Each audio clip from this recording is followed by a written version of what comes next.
So இப்போ நம்ம பார்க்க போகிறதுனா கிரெடிட் பாலிசி. ஸோ கிரெடிட் பாலிசியை வந்து கிரெடிட் பாலிசினால் என்னதுன்னா, credit policy contains information on how decisions are made about who to grant credit to and how much. So அதாவது இப்போ நம்ம வந்து ஹோல்சேலர் வச்சுக்கோங்களேன். இப்போ நம்ம ஹோல்சேலர்கிட்ட நிறைய ரீட்டெயிலர்ஸ்லாம் வந்து கூட்ஸ் வாங்குவாங்க. ஸோ அப்படி கூட்ஸ் வாங்கும்போது சில பேரால் கேஷ் அப்போது உடனே கட்ட முடியாது. ஸோ இப்போ கிரெடிட்டில் வாங்கிட்டு போவாங்க. அப்போது நம்ம இப்போ என்ன டிசைட் பண்ணோம்னா, ஹோல்சேலராக அவங்களுக்கு எவ்வளோ நம்ம கிரெடிட் கொடுக்கலாம், அவங்களுக்கு எவ்வளோ மந்த்து நம்ம வந்து அவைல் பண்ணலாம் கிரெடிட்டுக்கு, ஸோ எவ்வளோ அமௌண்ட்டுக்கு நம்ம கிரெடிட் பண்ணலாம் அப்படின்னு சொல்லிட்டு நம்ம பார்க்கணும்.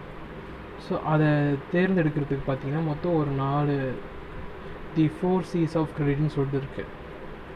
ஸோ நம்ம அதை எப்படி டிட்டர்மைன் பண்ணோம்னா, character, capacity, capital and conditional. So இதை வச்சு தான் வந்து நம்ம இது பண்ணோம். கேரக்டர்னால் கஸ்டமரோட வில்லிங் டு பே, அவர் வந்து எவ்வளோ பே பண்ணுறாரு ஃபஸ்ட்டு முதல்ல, அதுக்கப்புறம் எவ்வளோ பே பண்ண முடியும் அவரால் அப்படின்னு சொல்லி நான் பார்க்கணும். ஸோ அடுத்தது கெப்பாசிட்டி. ஸோ அவரோட கெப்பாசிட்டி, அவர் வந்து இப்போது 12 கூட்ஸ் வாங்கிட்டு போகிறாருன்னா அந்த 12 கூட்ஸ்க்குமே அவரால் பே பண்ண முடியுமா, இல்லை வந்து நம்ம எதாவது டிஸ்கவுண்ட்ஸ் அலோவ் பண்ணணும் அப்படின்னு அலோவ் பண்ணலாமா, இல்லை நம்ம இப்போ முன்னாடி டிஸ்கவுண்ட்ஸ் கொடுத்துட்டோம்னா அதுக்கப்புறம் திருப்பி இன்னும் டிஸ்கவுண்ட் கொடுக்குற மாதிரி இருக்குமா. ஸோ அப்படிலாம் வேறு வந்து பார்ப்பாங்க. அடுத்தது கேபிட்டல், அவனோட ஃபினான்ஷியல் ரிசோர்ஸ் வந்து எவ்வளோ இருக்குது அப்படின்னு சொல்லிட்டு. அடுத்தது conditions, so current economic or business conditions, அதை பொறுத்து வந்து அவனோட கரண்ட் பொசிஷனை பொறுத்து அவங்க கொடுப்பாங்க. அதுக்கப்புறம் கொலாட்ரல்னு சொல்லிட்டு நம்ம புக்கில் எக்ஸ்ட்ரான்னு கொடுத்துருக்காங்க. அதனால customers can offer by way of security. So security எதையாவது வச்சு அதுக்கப்புறம் வந்து கூட்ஸ் வாங்கிட்டு போவாங்க. ஸோ அந்த மாதிரிலாம் கூட இருக்குது. ஸோ இந்த 4 விஷயத்தை வச்சு தான் பார்ப்பாங்க. பட் நான் புக்கில் கொடுத்தனால ஸோ இந்த 5 Cஸை வச்சு பார்ப்பாங்க கிரெடிட் பாலிசி. நம்ம ஒரு கஸ்டமருக்கு எவ்வளோ கிரெடிட் அலோவ் பண்ணலாம் அதை தான் நம்ம பார்க்க போகிறோம் இந்த கிரெடிட் பாலிசியில். ஸோ இப்போ அதில் illustration 10 பார்த்தீங்கன்னா, Gemini Products Limited is considering the revision of its credit policy with a view to increase its sales and profit. So அவங்க ப்ராஃபிட் இன்க்ரீஸ் பண்ணுறதுக்காகவும் சேல்ஸை இன்க்ரீஸ் பண்ணுவாங்க. அவங்க கிரெடிட் பாலிசியை கொஞ்சம் பார்க்குறாங்க, ரிவைஸ் பண்ணுறாங்க. ஸோ அப்போ currently all its sales are on credit and the customers are given 1 month time to settle the dues. அதாவது இப்போ கரண்ட்டில் வந்து பார்த்திங்கன்னா கஸ்டமர்ஸ்க்கு வந்து 1 month டைம் கொடுத்துருக்காங்க அவங்க டியூஸ் எல்லாம் பே பண்ணுறதுக்கு. It has a contribution of 40% on sales. So கான்ட்ரிபியூஷனோட பர்சன்டேஜ் வந்து பார்த்திங்கன்னா 40% சேல்ஸில் அதோட கான்ட்ரிபியூஷன் வந்து 40%. And it can raise additional funds at a cost of 20% per annum. So இப்போ என்ன பண்ணுறாங்க, எக்ஸ்ட்ராவாக அடிஷ்னலாக ரைஸ் பண்ணுறாங்க funds at a cost of 20% per annum. ஒரு வருஷத்துக்கு 20% வந்து இன்க்ரீஸ் பண்ணுறாங்க காஸ்ட்டை. So the marketing director of the company has given the following option with draft estimate the consideration. So marketing director வந்து கொடுத்துருக்காரு ஒரு டேபிள் காலம். ஸோ இந்த ஒப்பீனியன் 1, 2, 3 இதை வச்சு நம்ம வந்து எது அக்செப்ட் பண்ணிக்கலாம் அப்படின்னு சொல்லிட்டு அவங்க கேட்குறாங்க. இப்போ நம்ம எப்படின்னு சொல்லிட்டு பார்ப்போம். அது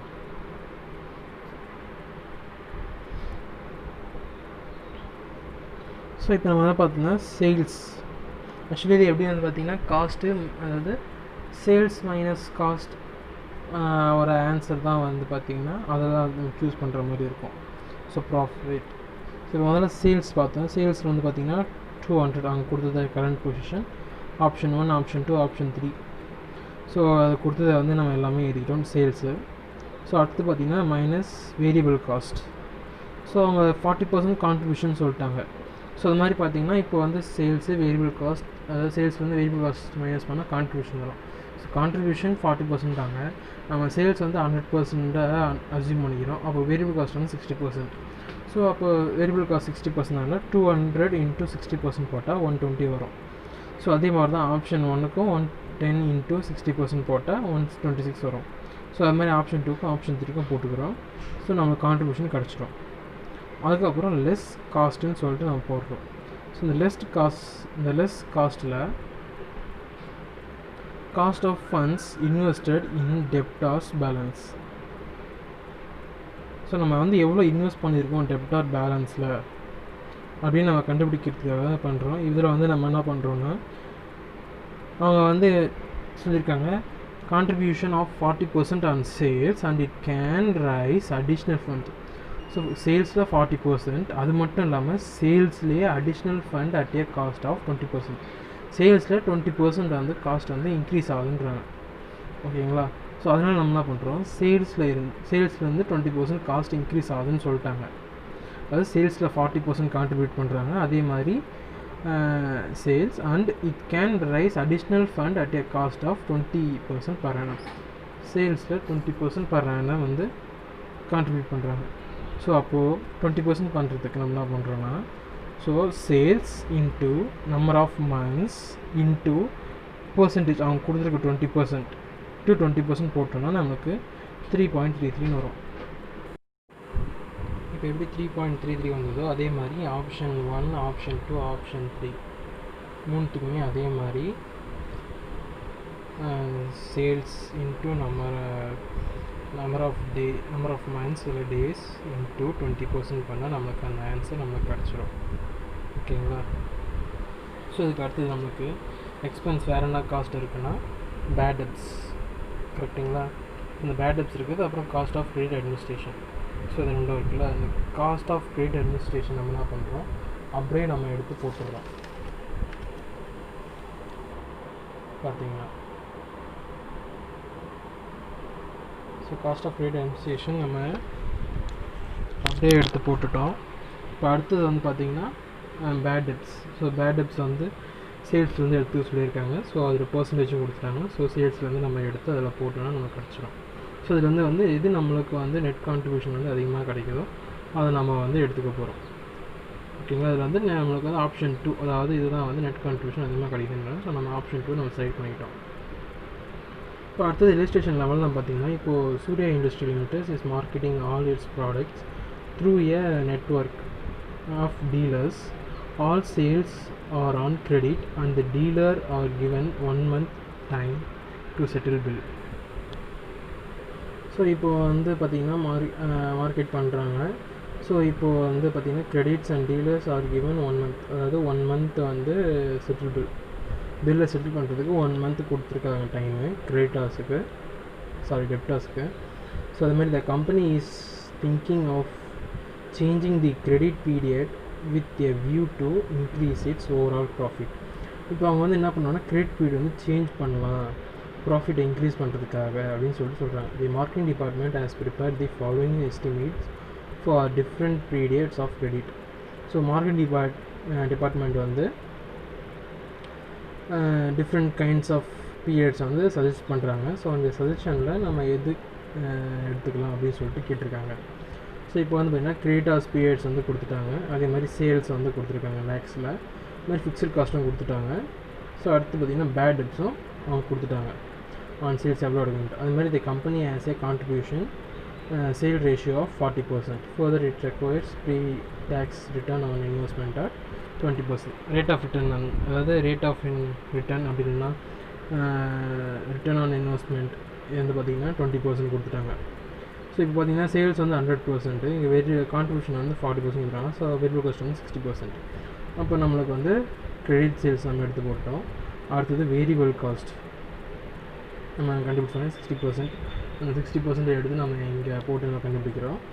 அதே மாதிரி பார்த்திங்கன்னா கான்ட்ரிபியூஷன் நம்ம கிடச்சிச்சு. ஸோ கான்ட்ரிபியூஷன் வந்து fixed cost. So fixed cost இங்கே கொடுத்துருக்காங்க. ஸோ அந்த ஃபிக்ஸட் காஸ்ட் அமௌண்ட் எடுத்து நம்ம போட்டுக்கிறோம். ஸோ ஆப்ரேட்டிங் காஸ்ட் நம்மளுக்கு வந்து பார்த்திங்கன்னா ஆப்ரேட்டிங் ப்ராஃபிட் நம்ம வந்து கிடச்சிரும். ஸோ ஆப்ரேட்டிங் ப்ராஃபிட்டில் இருந்து நம்ம இப்போ அடுத்து வேறு என்ன எக்ஸ்பென்ஸ் பண்ணோன்னா பேட் டெப்ட்ஸ் ஒன்று கொடுத்துருக்காங்க.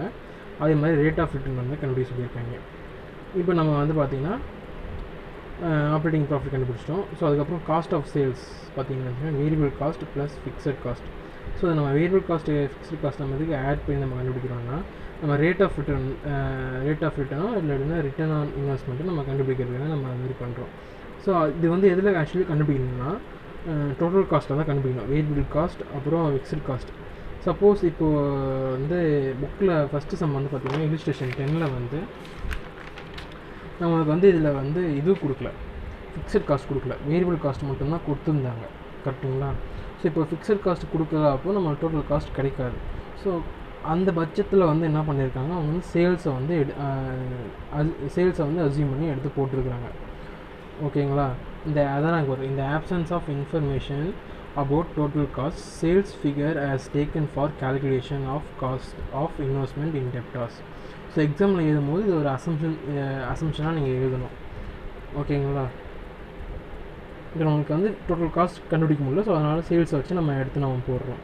ஸோ இதே மாதிரி சில இடத்துல என்ன பண்ணியிருக்காங்கன்னா வேரியபிள் காஸ்ட் வச்சு நான் போட்டிருப்பாங்க. அதாவது ஃபிக்ஸட் காஸ்ட்டு கொடுத்துருக்க மாட்டாங்க, சேல்ஸ் இருக்கும், அதே மாதிரி வேரியபிள் காஸ்ட்டும் இருக்கும். ஸோ வேரியபிள் காஸ்ட் மட்டும் அப்போது வேரியபிள் காஸ்ட்டை வச்சு நம்ம போடுவாங்க. ஸோ அதை நம்ம போக போக பார்க்கலாம். ஸோ இப்போ நமக்கு வந்து டோட்டல் காஸ்ட் நம்மளுக்கு தெரிஞ்சு, ஸோ டோட்டல் காஸ்ட் நமக்கு கண்டுபிடிக்கணும். ஸோ டோட்டல் காஸ்ட் நம்மளுக்கு வந்து 102 தெரிஞ்சிச்சு. ஸோ அந்த 102 lakhsல இருந்து இந்த இன்வெஸ்ட்மெண்ட் இன் டெப்டாஸ், ஸோ அதெல்லாம் நம்ம வந்து பார்த்துட்டு இருக்கிறோம். ஸோ இன்வெஸ்ட்மெண்ட் இன் டெப்டாஸ் நம்ம எடுத்து பார்த்தோம்னா நமக்கு 102 into period. So credit period இருக்குல்ல, ஸோ அந்த கிரெடிட் பீரியட் வந்து இது பண்ணியிருக்காங்க. ஸோ அந்த கிரெடிட் பீரியட் நம்ம கண்டுபிடிச்சிட்டு அதுக்கப்புறம் அந்த 20% இன்வெஸ்ட்மெண்ட் நம்ம கண்டுபிடிக்கிறோம். ஸோ அடுத்தது காஸ்ட் ஆஃப் இன்வெஸ்ட்மெண்ட் வந்து இன் டெப்டாஸ் வந்து நமக்கு தெரிஞ்சிடும். ஸோ அடுத்து பார்த்திங்கன்னா credit sales. So credit sales இப்போ பேட் டெப்ஸ் வேணும் இல்லைங்களா? ஸோ பேட் டெப்ஸ் கண்டுபிடிக்கணும் சொல்லியிருக்காங்க. பேட் டெப்ஸ் என்ன கொடுத்துருக்காங்க, பர்சன்டேஜ் ஆன் சேல்ஸ்னு கொடுத்துருக்காங்க. ஸோ இது வந்து பர்சன்டேஜ் சேல்ஸில் வந்து நம்ம கண்டுபிடிக்கணும். ஸோ கிரெடிட் சேல்ஸ் வந்து நம்ம கண்டுபிடிப்போம். ஸோ கிரெடிட் சேல்ஸ் நம்ம போட்டு அதை வந்து பேட் டெப்ஸ் எவ்வளோ பர்சன்டேஜ் சொல்லி கொடுத்துருக்காங்க. ஸோ இந்த பேட் டெப்ஸ் வந்து போட்டிருக்காங்க. நீங்கள் வந்து டேரெக்டாகவே போடலாம். இந்த மாதிரி நீங்கள் கிரெடிட் சேல்ஸ் அப்படின்னு போட்டுட்டு அதுக்கப்புறம் பேட் டெப்ஸ் அது ஒரு மார்ஜின் போடாமல் நீங்கள் பேட் டெப்ஸ்ன்னு போட்டு credit sales into bad debts, அதாவது பர்சன்டேஜ் ஆன் சேல்ஸ்ன்னு சொல்லிட்டு இந்த ஒரே ஒரு இது லைன் மட்டும் எழுதிட்டு நீங்கள் அதை போடலாம். அது ஓகேங்களா? இது ஒரு மாடல். இப்போ அடுத்தது வந்து illustration 12. ஸோ illustration 12 வந்து பார்த்திங்கன்னா the following are the details regarding the operation of a firm during a period of 12 months. So sales வந்து பார்த்திங்கன்னா இப்போது 12 lakhs கொடுத்துருக்காங்க. செல்லிங் ப்ரைஸ் பர் யூனிட் வந்து 10, வேரியபிள் காஸ்ட் பர் யூனிட் வந்து 7, so total cost per unit 9 சொல்லி கொடுத்துட்டாங்க. So credit period allowed to customer வந்து பார்த்திங்கன்னா 1 month அலோவ் பண்ணுறாங்க கரண்ட்டில்.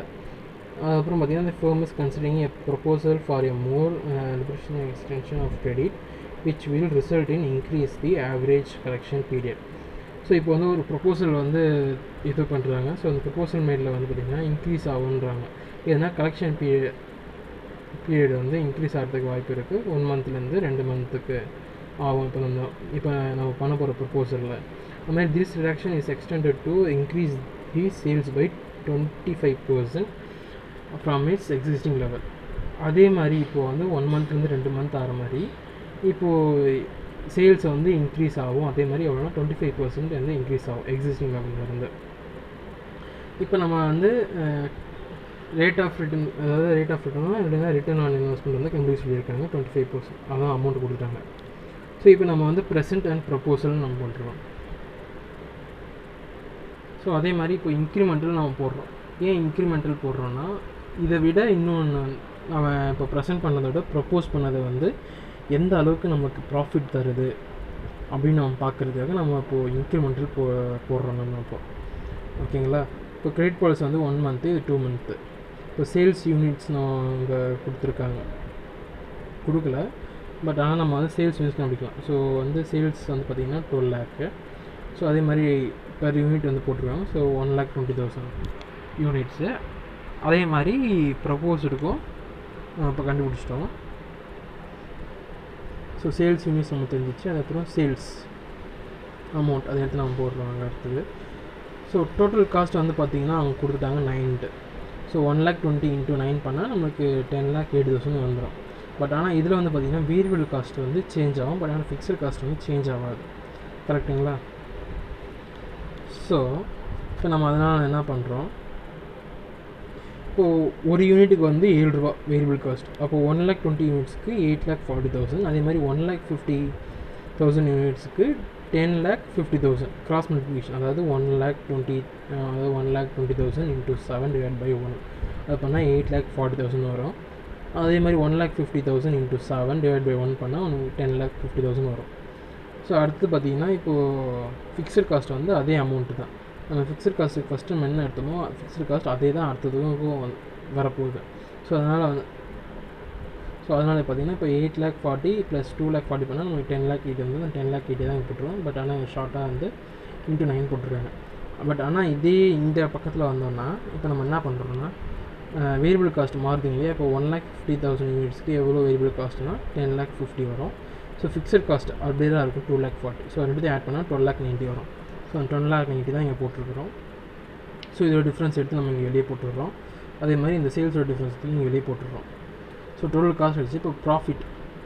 ஸோ இப்போ நம்ம சேல்ஸ்லேருந்து டோட்டல் காஸ்ட்டை மைனஸ் பண்ணோம்னா நம்மளுக்கு வந்து ப்ராஃபிட் கிடச்சிரும். So investment in receivables. So இப்போ இது வந்து பார்த்திங்கன்னா இன்வெஸ்ட்மெண்ட் இன் ரிசீவபிள்ஸ். ஸோ நம்ம டோட்டல் காஸ்ட்லேருந்து நம்ம கால்குலேட் பண்ணி டோட்டல் காஸ்ட் கொடுத்துருவோம். ஸோ டோட்டல் காஸ்ட் வந்து பார்த்திங்கன்னா அது நான் இங்கே தனியாக எடுத்து போட்டுக்கிறேன். So total cost into number of days into எவ்வளோ பர்சன்டேஜ் கொடுத்துருக்காங்க ரேட் ஆஃப் ரிட்டர்ன். ஸோ 25% கொடுத்துருக்காங்க. ஸோ அதோட இது அதே மாதிரி இதுலேயும் தான் நான் அது மாதிரி போட்டுக்கிறேன். ஸோ இப்போ இது ரெண்டுத்தையும் நம்ம மைனஸ் பண்ணோம்னா நமக்கு 31,250 கிடச்சிரும். ஸோ அந்த 31,250 தான் இங்கே போட்டுருக்குறாங்க. ஸோ இங்கே இன்க்ரிமெண்டலில் போடுறதுனால இங்கே என்ன பண்ணியிருக்காங்கன்னா இங்கே டேரெக்டாக 1/12 × 90. ஸோ இதை வச்சு இதை போட்டு அதுக்கப்புறம் இதில் வந்து நம்ம கால்குலேட் பண்ணியிருக்காங்க 25%. ஓகேங்களா.